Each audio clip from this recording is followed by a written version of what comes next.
Salama daolo andondray raha ho resantsika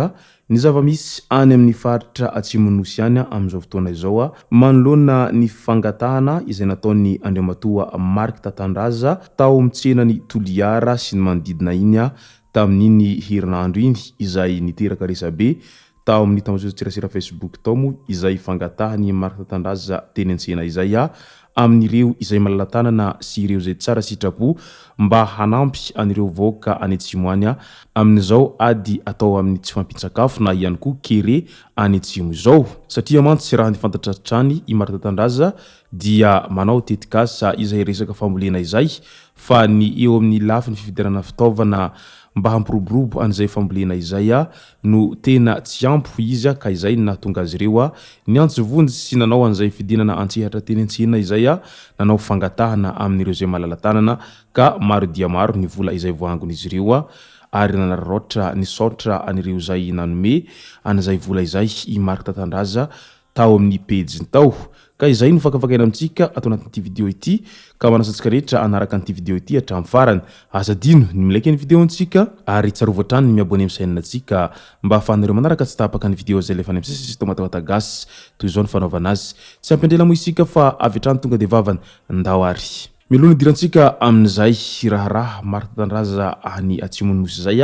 dia ndaolo fantarintsika ity manaraka ity resaka fifidianana kominaly atao anatin'ny fitoniana sy filaminana tanteraka araky ny nambaran'ny Prime Ministre Saint Christian hatrany hatao tanjona ny fametrahana ny fandriampahalemana amin'ny endriny rehetra na antanàn-dehibe io na eny ambanivohitra io no nivohitra nandritra ny fivoriana izay notanterahany tompon'andraikitra ambony eo anivon'ny fitandrona ny filaminana izay notarihiny Prime Ministre Saint Christian ny zoma lasa teo iny nametraka toromarika izy ny amin'ny fiatriana ny fifidianana kominaly izay atrehan'ny firenena Atsoatsy ao anatin'ny fitoniana sy ny filaminana tanteraka izany mba hanajana ny zo sy ny safidin-dolom-pirenena tsirairay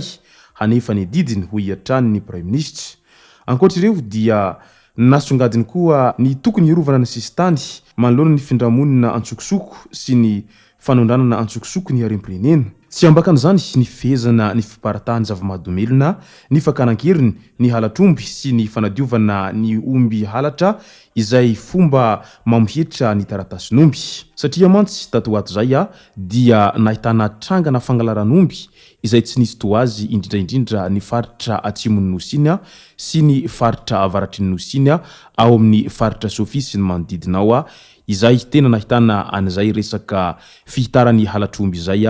ary na dia efa miezaka manao aintso zavatra aza ny mpitandrina filaminana mba hamongotra izany hatramin'ny fakany dia mbola manjaka tanteraka ireo dalo ambony latabatra amin'izao fotoana izao amin'izay resaka fanadiovana ny taratasin'ny omby halatra izay mba ahafahana mamarotra anireny omby halatra ireny eny amin'ny tsenan'omby ny tsenkilan'izay ny resaka fakanan-keriny izay lasa sehampiariny ireo izay tsy matatody tato ato zay satria volabe no takin'izy ireo amin'ny fianakavian'ireo olona zay alain'izy ireo ankeriny izay ary hita moa izay resaka fakanan-keriny izay indrindraindrindra ny ao amin'ny faritry ny Anjozorobe sy ny manodidina iny dia ny any Tsaratanana sy ny Morarano Krom sy ny maro hafa iny izay tena lasivatra amin'izay resaka fakanan-keriny izay ary tsy vitsy amin'ireo izay mpitandrina filaminana no voasaringotra ao anatin'izay resaka fakanan-keriny izay ao ihany koa ireo olona izay manan-katao izay isany lohandohan'ny mpisorona amin'izay resaka fakanan-keriny izay efa nahitana fisamborana moa tato ato zay ny mahakasika ny eo amin'ireo izay lohandohan'ny mpisorona amin'izay resaka fakanan-keriny izay any amin'ireo faritra voalaza fa misy sy anjakany izay fakanan-keriny izay amin'izao fotoana izao ka mahatsaro sahirana ny vahoaka manoloana an'izay rehetra izay etsy andanin'izay koa ny resaka tsy fandriampahalemana dia mirongatra ny resaka asandahalo sy ny maro hafa tato ato zay ka izay antony rehetra izay no nahatonga any Andriamatoa Prime Ministre Saint Christian nanao an'izay fanambarana izay ao anatin'izao fiatrehana ny fifidianana kominaly kominaly izay ho atao amin'ny faharaiky ambin'ny folo ny volana desambra ho avy izao. Ainganeka mba handry fahalemana tokoa ny Madagasikara iray manontolo ao anatiny izao fiatrehana ny fifidianana kominaly izao fa mijaly ny vahoaka amin'izay resaka tsy fandriam-pahalemana izay ary na dia efa miezaka manao intso zavatra aza ireo mpitandron'ny filaminana mampandry tany sy manao an'izay resaka hazalambo izay dia hita fa mbola maro ireo resaka asanjolahy izay mbola tsy voafongotra hatramin'ny fakany amin'izao ankehitriny izao ka dia andrasan'ny vahoaka malagasy rehetra izay famongorana hatramin'ny fakany izay ao anatiny izay resaka fampandriam-pahalemana sy ny fampandrin-tany izay mba hahatonga ny vahoaka milamin-tsaina sy milamina tsara ary ho afaka miary ankahalalahana tsy misy debideby manoloana an'ireo asa ratsy afitsoka ny asanjolahy sy ny maro hafa ireo. Ndao amin'izay ho resantsika ny mahakasika ny Marta Tandraza any Atsimon'ny Nosy any izay tena nalaza dia nalaza moa tato ato izay. Ny raha mahita sy ny raha mahalala fa i Marta Tandraza dia isany olona izay mavitrika amin'izay fandraisana andraikitra eto amin'ny tany sy ny firenena izay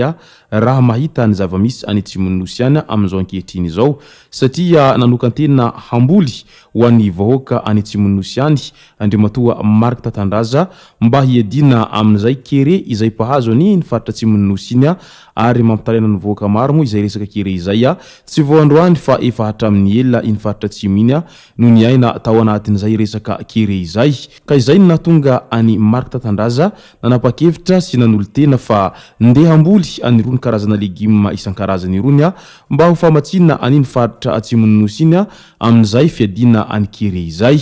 ka niady lavadrano izy ireo ary niezaka hitady fitaovana rehetra mba ahafahana mampiakatra an'izany rano izany mba hanondrahana an'ireo voly rehetra izay voavolon'izy ireo amin'izay resaka fiadina amin'ny kere izay any Atsimon'ny Nosy any fa indro kely hoy ny mpandrafitra dia ny eo am-pelantanana no tsy ampy amin'ny Andriamatoa Marta Tandraza ary izay no antony nahatonga azy nanao antsoavo amin'ireo rehetra izay malala tanana sy ireo tsara sitrapo mba hanampy azy amin'izao tetikasa izay ho ataony izao amin'izay ho fiadina kere any Atsimo izay satria mantsy raha niezaka ny varotra ny fiara ny tenany dia mbola hita fa tsy lafo izany fiara zany mandraky tiny androany ka nilaza ny ambangivangony mahakasika an'izay ny tenany tao am-pejiny tao nilaza manao hoe ireto vola rehetra izay angoniko sy nangatahako aminareo ary nitetezako tsena ireto ho izy dia tsy ho ahy velively fa natokana ho anareo vahoaka ireto ary natokana ho amin'izay fambolena mba ho fiadina amin'izay resaka kere izay.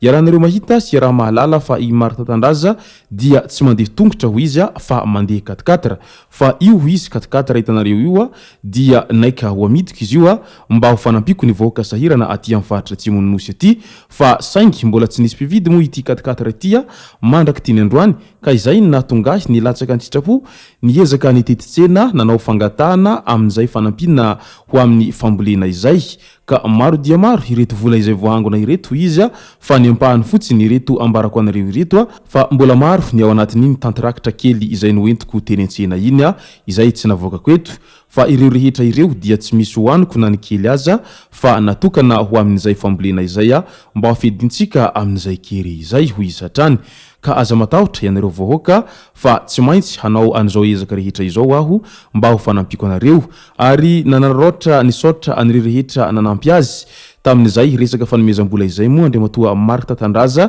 nilaza izy fa misaotra ianareo rehetra izay tsara sitrapo fa tena tsapako sy fantako ny fitiavanareo any vahoaka malagasy izany ka tena vahoaka malagasy vonina ny handroso satria tsara fanahy no sady tsara sitrapo isika malagasy ary tena izao no porofo manabaribary fa mbola tena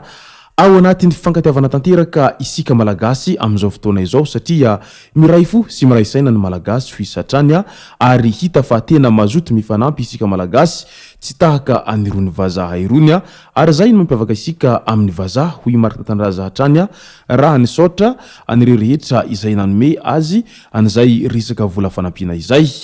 Maromaroa ny tahaka ny Marta Tandraza amin'izay fandraisana andraikitra amin'ny tany sy ny firenena izay fa raha toa azy daholy ny vahoaka malagasy rehetra ataoko fa ho moramora ny hampandroso ny firenena. Izay sy zay ny masaka azonaroso tao anatin'ity video ity tompoko lasy tompoko vavy misaotra antsika rehetra nanaraka an'ity video ity hatramin'ny farany azadino ny milike ny video antsika ary tsarovatra ny miabone misainina antsika mba ahafahanareo manaraka tsy tapaka ny video zay lefa ny misesy tomatamatagasy tompoko lasy tompoko vavy mankasitraka dia miratro soa.